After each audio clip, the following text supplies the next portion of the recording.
যারা একজন মুখ্যমন্ত্রীকে নিয়ে এই রকম অশ্লীল কার্টুন বানাতে পারে, যারা একজন মহিলাকে নিয়ে এমন কুরুচিকর মন্তব্য করতে পারে, তারা আবার মহিলা সুরক্ষা বিলের নামে বড় বড় কথা বলে। আমাদের রাজ্যের মুখ্যমন্ত্রী মমতা ব্যানার্জিকে নিয়ে মিস্টার রাইট নামের এক ডানপন্থী ন্যাশনালিস্ট বলে নিজেকে দাবি করা পেজ থেকে এই জঘন্য নোংরা ছবিটি বানানো হয়।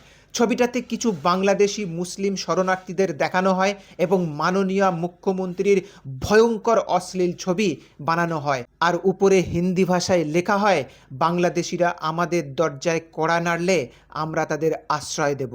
বক্তব্যে মমতা ব্যানার্জি। তাহলে বুঝতেই পারছো এই মিস্টার রাইটের আড়ালে কে বা কারা লুকিয়ে আছে। এরা আবার নারী সুরক্ষার কথা বলে, বেটি পড়াও বেটি বাঁচাও এর কথা বলে। এসব শুনে হাসিও পায়। সবচেয়ে বেশি ধর্ষক নেতা যাদের দলে আছে, তাদের রুচিতেই তো এই রকমটা আসবে। একজন মহিলা মুখ্যমন্ত্রীকে তারাই এই রকমভাবে অসম্মান করবে, এটাই তো স্বাভাবিক। আমরা যে রাজনৈতিক দলই করি না কেন, আমরা যে আদর্শেই বিশ্বাসী হই না কেন, সিপিএম করি, আইএসএফ করি বা কংগ্রেস, যাই করি না কেন, বাংলার মুখ্যমন্ত্রীকে নিয়ে এই রকম নোংরামিকে কেউই সমর্থন করবে না। একজন মহিলা মুখ্যমন্ত্রীকে যদি এইভাবে অসম্মান করতে পারে, তাহলে এরা ক্ষমতায় এলে বাংলার সাধারণ মা বোনেদের সঙ্গে কী আচরণ করবে।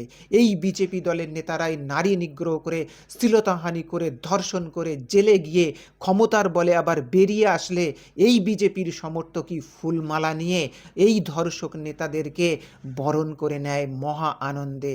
আর তারাই নাকি বাংলার মা বোনেদের সুরক্ষা দেওয়ার গ্যারান্টি নেবে। ভাবতেও অবাক লাগে।